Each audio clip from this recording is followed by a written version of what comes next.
How has your early life experiences shaped your philosophy and career passion?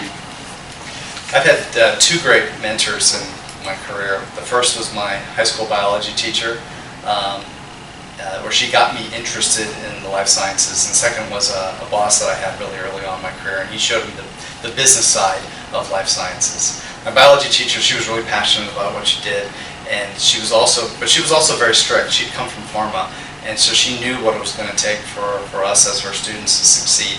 And so even though she was really tough, she was really there and always helped us. And even after, when I was in college, I would still reach out to her for advice on career things.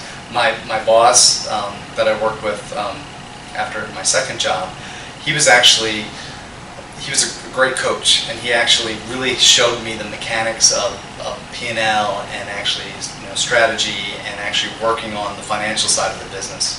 But not only that, he also showed me the personal side. He was really good at fostering relationships and pulling a group together and for the results of the company. He was like a diplomat.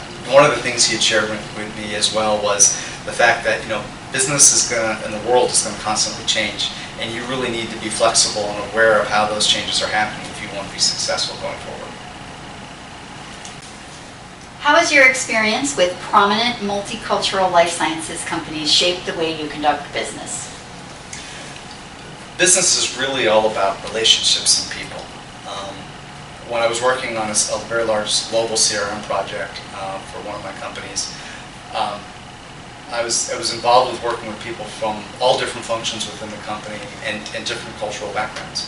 And it was really important to take the time and get to know the people and know the team, because there was going to be differences, and we all needed to work together towards a goal.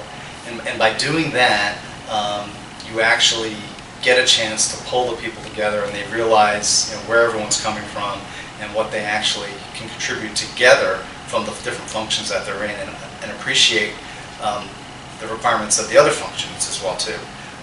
And sometimes that means maybe not doing it the American way, but really listening or maybe speaking slowly because of the language barriers that are involved for the whole team as a group to become successful.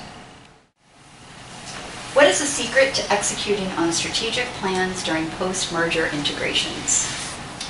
Post-merger integrations can only be successful if you have clear timelines and goals and complete transparency within the organization at that time with your employees. It's really important because your organization is only as good as the employees that you have. Mergers are usually scary times at a lot of companies because there's a lot of change going on. There might be management changes. There might be people having to relocate to other facilities, or in some cases there might be some job terminations. So it's really good that when you're building your functional teams for the integration, that you pick appropriate people from the different organizations in the different areas and allow them to work together and get to know each other, so that both sides of the companies can come together with a team that is well integrated and functional. Looking back at your career, what are you most proud of? I think I'm most proud of the culture I was able to influence when I was president of a medical device company in North Carolina. This led to amazing results in multiple areas within the company. The people were actually very engaged in what we were doing because I had clear strategies for them. They knew their roles of where we wanted to go to in the company, and each of them had the responsibility and authority to act on that strategy. And sometimes it's about celebrating the small accomplishments along the way for the larger milestones as well.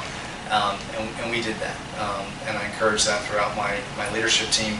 And at the same time too is we had small things that made a difference to the employees. It might have been a cookout on a Friday. It might have just been having intramural sports, and even if you weren't playing, going to cheer the baseball team on after work, and things like that were supported. And those small little things really made people want to come to work every day.